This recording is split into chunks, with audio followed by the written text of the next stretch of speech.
Велик ден или Воскресението на Христос е како еден дијамант кој рефлектира многу значења, многу учења може да се извлечат од тој настан.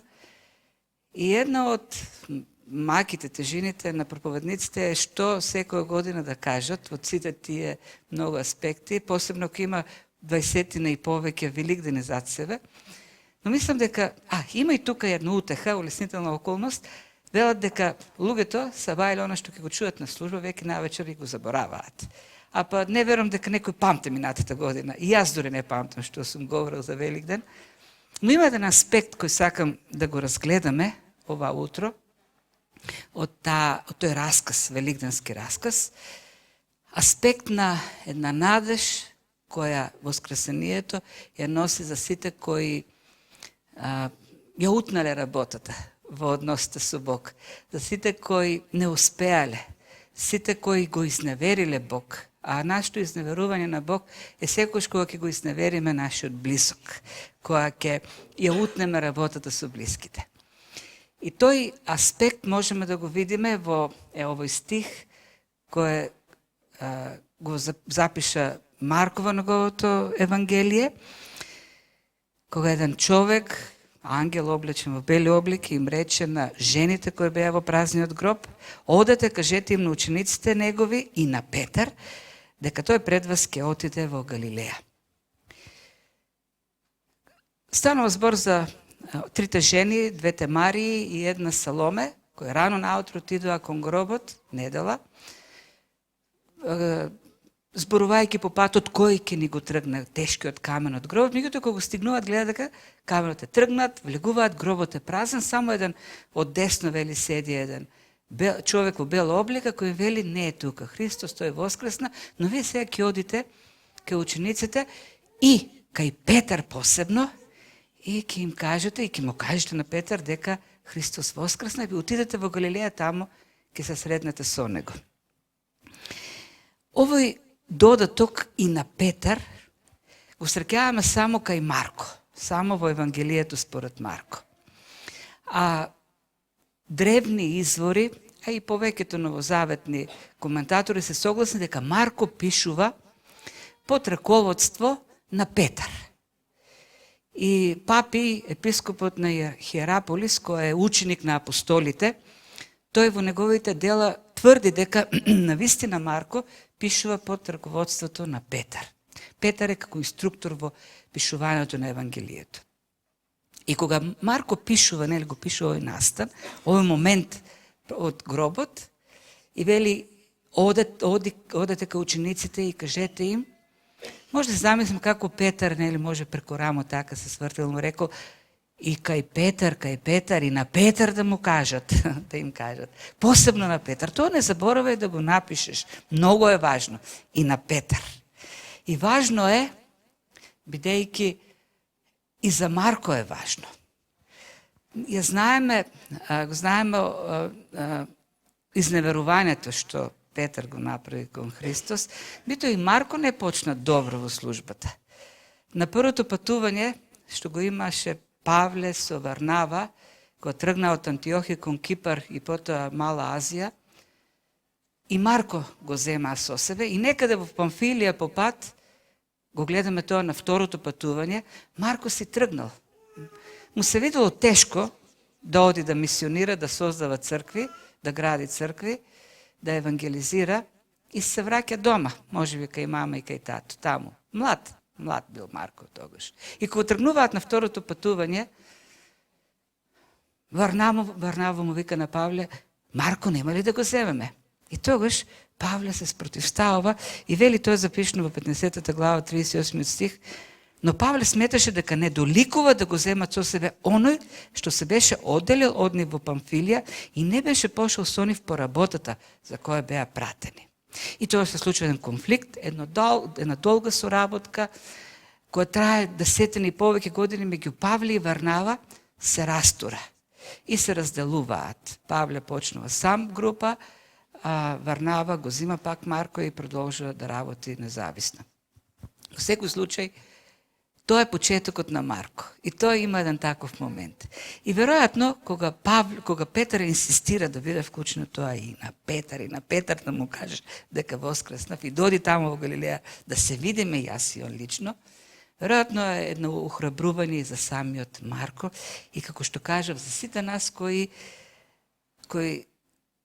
имале такви моменти, и ако некој нема таков момент, ако некој секогаш бил успешен и секогаш бил близко до Бог, може да не слуша. Но сите оние кои изневериле, сите оние кои паднале, Христос со воскресението нуди нова надеж. Надеж во која се обновуваат односите, надеж во кој пак се случува онаа близкост меѓу човекот и Бог. И токму тоа е целта на крстот и воскресението, да се обнови врската меѓу човекот и Бог, независно од падовите, независно од колку сме оддалечени, независно од тоа колку ниско сме паднале. Ајде да кажем се некои работи, да ја разгледаме таа приказна, расказот за падот на Петар. И оно што можеме да го видиме е дека Христос беше близко присутен, непосредно присутен во тој пад. Уште пред да се случи падот на Петар, Христос го знаеше, кога тој им кажуваше дека учениците дека треба да биде фатен и така натаму, но учениците ќе се откажат од него. Петар рече никако. Да, тие може да се откажат. Да, не знам за другите, а и претпоставам ги, знам какви се, но јас никогаш нема да се откажам од тебе, никогаш. И тоаш Христос му рече, Петар, пред да запее, ти 3 пати ќе се откажеш.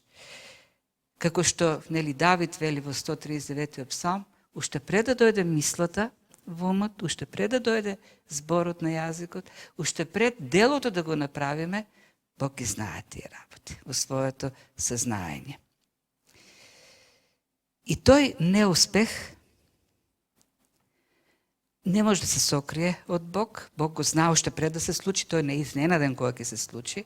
А нашиот првичен инстинкт е, од времето на Адам и Ева, кога сгрешија пред Бог, нашиот првичен инстинкт е да се скриеме, да го заташкаме сето тоа. Бог го знае кога ќе се случи, го гледа кога се случува. Сеќавате кога беше таа фарса од судење на Христос вечерта, и во дворот беа собрани луѓе околу огнот и Петар беше таму. И една слугинка дојде и рече, те знам, ти беше еден од учениците, ти беше покрај Исус. Тогаш Петар рече, не, јас не го познавам, никогаш не сум бил со него. Со таков да сум јас. Тој се смета за Бог, за Син Божи, тој е луд, јас со луди луѓе си немам работа. И тогаш помина Исус, го погледна, го виде падот беше тука, непосредно. Тој поглед сигурно останал запечатен во умот на Петар. И потоа, и не само, и тука беше Христос, Бог е тука присутен, не само уште пред да се случи кога се случува, тука и после, кога веќе се случи, овдека на жените преку ангелот порачува. Ке му кажете на Петар, посебно на Петар, дека воскреснав и сакам да се видам со него. Имаме работи кои треба да ги решиме. И ке видиме ние на многу места е издвоена средбата на Христос со Петар. И кога се кажува дека Христос навистина воскреснал и се јавил, неколку пати се спомнува прво на Петар, а потоа се јави и на останатите. Зошто? Зошто Бог не сака тие наши падови да останат заташкани. Дури ако мислиме дека сме ги сокриле, според нашиот првичен рефлекс, ќе дојде Бог на некаков начин и ќе каже, и намите, да го подсетите намите дека имаме нерешен, имаме нешто за решавање. Бог сака да се решат тие работи. Има една нова теологија која се шири сега, учење дека во таа супер благодат на Бог, кога ќе се случи грев, бидејќи Бог на крстот веќе се ни простил, не мисли, остај го, заташкај го. Нели? веќе ти се простени сите греови на крстот. Да, простени ни се, навистина. И оние што допора ќе ги направиме, простени ни се. Но Бог сака да ги решаваме со Бог. Бог сака да имаме средени односи меѓу него, ние со него и со луѓето. Зашто тие гревови, тие падови пречат во нашата служба, во нашите односи. Бог сака да ги решиме. Зошто Бог не подсетува? Бидејќи во неговата благодат, тој нуди исцеление, тој нуди обновување, тој нуди заздравување на односите. Неуспехот, колку и да е голем, не може да не одвои од Божјата благодат, да не врати пак назад. И тука сега да кажеме нешто за самиот пат, неуспех на Петар. И немам намера да кажем колку е лош Петар, колку е никаков. И ние на негово место веројатно така ќе направивме. Но падот на Петар е навистина голем. Петар беше еден од учениците. Тој 3,5 години како и останатите ученици беше со Христос. И не само што беше еден од учениците, тој беше од најблиските ученици, еден од тројцата, заедно со Јаков и со Јован. Тоа значи дека Петар имаше можноста да гледа нешта во службата на Христос, во зборовите, што другите не можеа. Кога беше воскресението, кога се случи на керката на Јаир, на првосвештеникот, на началникот на синагогата, само Јаков, Јован и Петар можеа да влезат во куќата и да го видат тоа.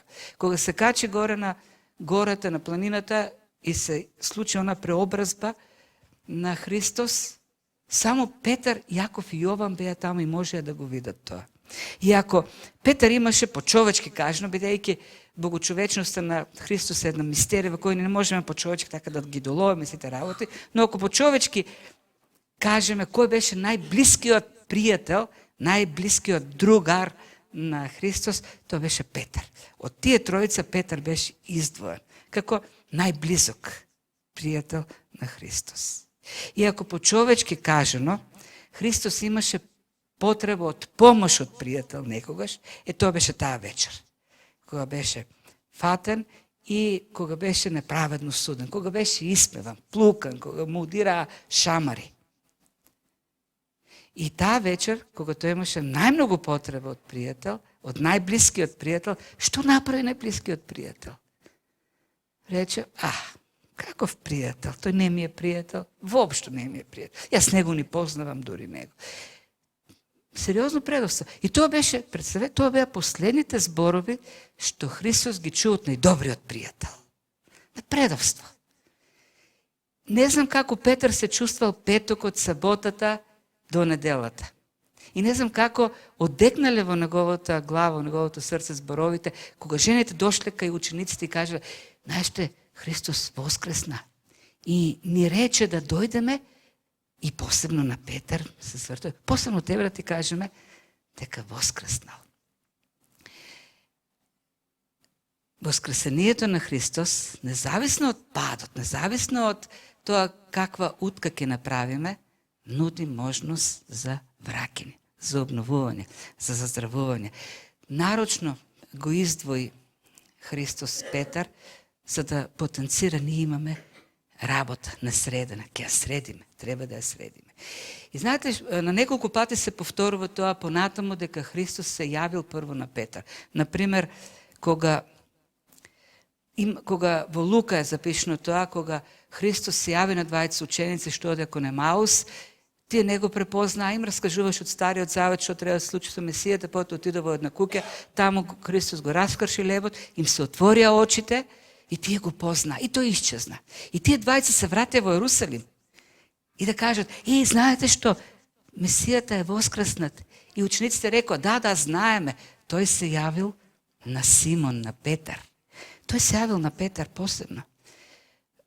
Павле тоа го потврдува во 1 Коринтини 15 глава, кога говори за воскресението и вели, и тој се јави прво на Кифа, а потоа се јави на 12. Но вие нема да најдете ниту еден запис во Новиот Завет за таа средба. Никој не ја опишува, никој не. Да, може би другите не биле таму и не ја види, сигурно не биле таму, и не знаат, може би Петар им разкажувал, но и Петар не кажува, никой не кажува. Знаете ли зошто? Зашто таа средба не е наша работа.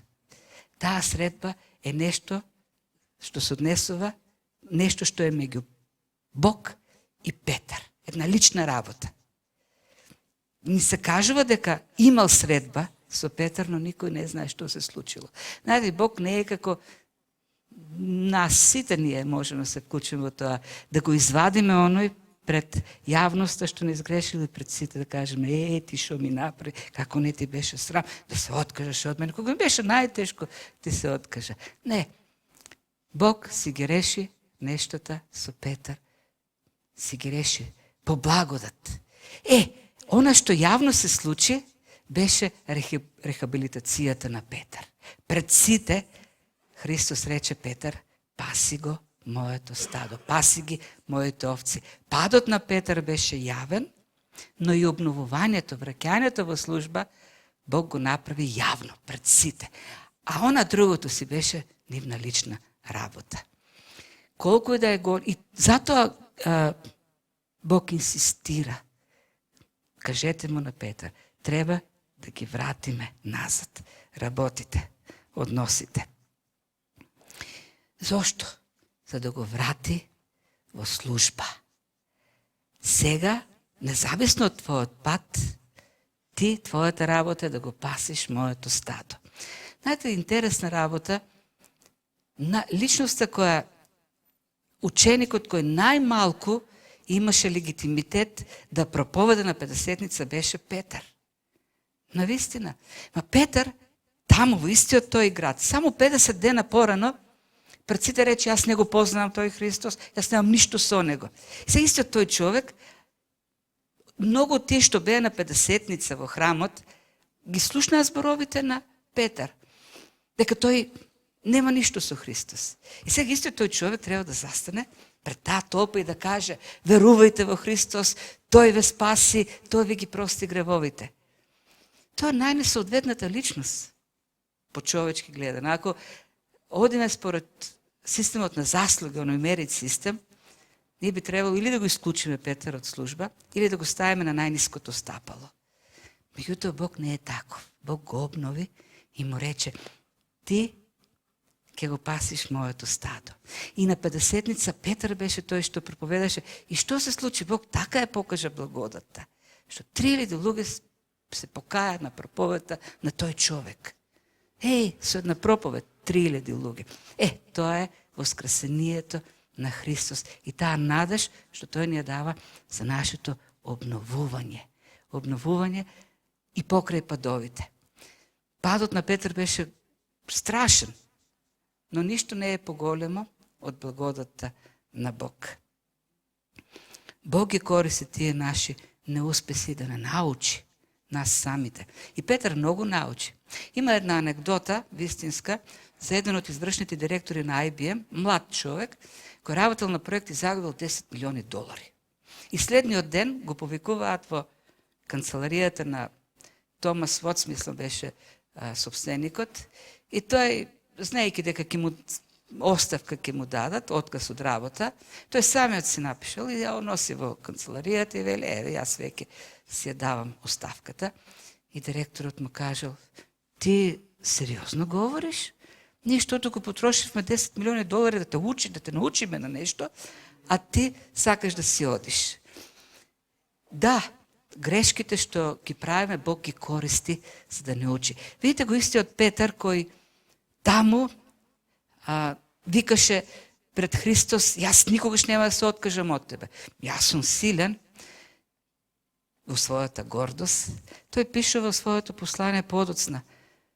Покорувајте се еден со друг и здобите се со понизност. Тој викаше во однос на другите, јас сум повеќе од другите.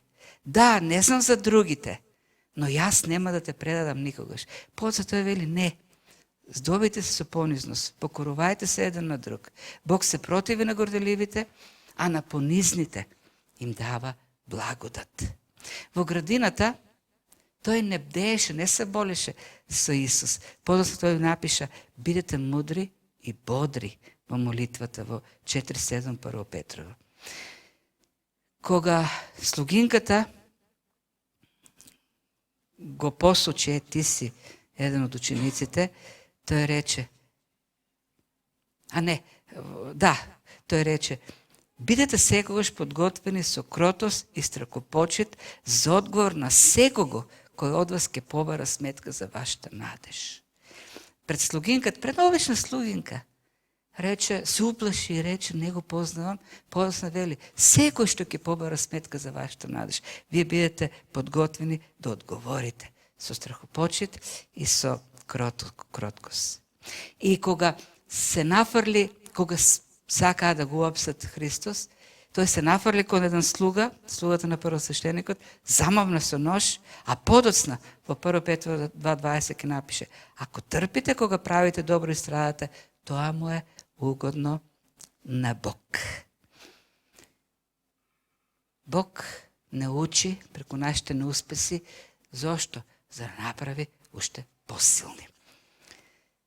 Има случаеви, ситуации во фудбалот, посебно ги има и во другите спортови, кога во решавачки момент, последната минута, ќе се суди пенал и тој пенал може да донесе победа. И дават на најдобриот да го шутира и обично, необично, многу често се случува така да утне работата, така да шутне или 10 метри нагоре или 10 метри од страната и ќе пада на колена и така останува 5 минути, бидејќи и отнала работата и крај свири судијата, завршува на преварот.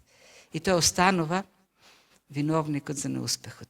Така се случило оваа слика. Кога напишав да најдам некоја таква слика, ми излегува најмногу за Роналдо меѓу другото и со поза како тој клечи со нажалено лице, бидејќи утнал работата. Што сакам да кажам?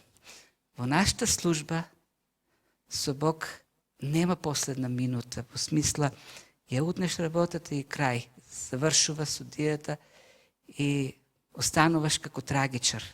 Херој трагичар, трагичен херој. Не, има можност за продолжение, да продолжиме. Воскресението на Христос е токму тоа, обновување на нашиот однос со Бог. Да се вратиме пак кај Него, уште посилни, откако ќе се покаеме, откако ќе побараме прошка, тој ќе не обнови. Да бидеме уште посилни, уште посмели, научени од нашиот пат. Секогаш има продолжение за нас. Нова можност да се извадиме од тој неуспех. Не знам, може би некој се уште, сите сме се удалечувале, сите кога сме биле без Христос сме биле далеко, може би некој сега е така далеко, никогаш не се доближил, никогаш не побарал прошка, никогаш не повикал за спасение. Великден е добрата можност. Секогаш денес е денот за спасение, вели Словото. Денес, секој пат е можноста. Нека дојде кај Христос пред крстот и каже, Господи, прости ми. Те изневерував, но ти си благодатен Бог. Прости ми, спаси ме. Може би и како верници, и сигурно и како верници одалечуваме. И правиме грешки, грешиме, паѓаме, но да дојдеме, важното е да дојдеме, зашто тоа е пораката на воскреснатиот Христос. И на Тина, и на Мите, и на Бојан, и на Борјан. Кажете му, го чекам. Имаме, треба да се видиме. Да дојдеме и тој ќе не обнови. Тој ќе ни даде живот, нов живот, нова можност, нова надеж. Ќе не обнови, уште посмело да продолжиме во службата. Нека таа надеж од воскресението повторно не поттикне да се вратиме со уште поголема свежина, со уште поголема мотивација и понатаму да продолжиме да му служиме смело. Амин.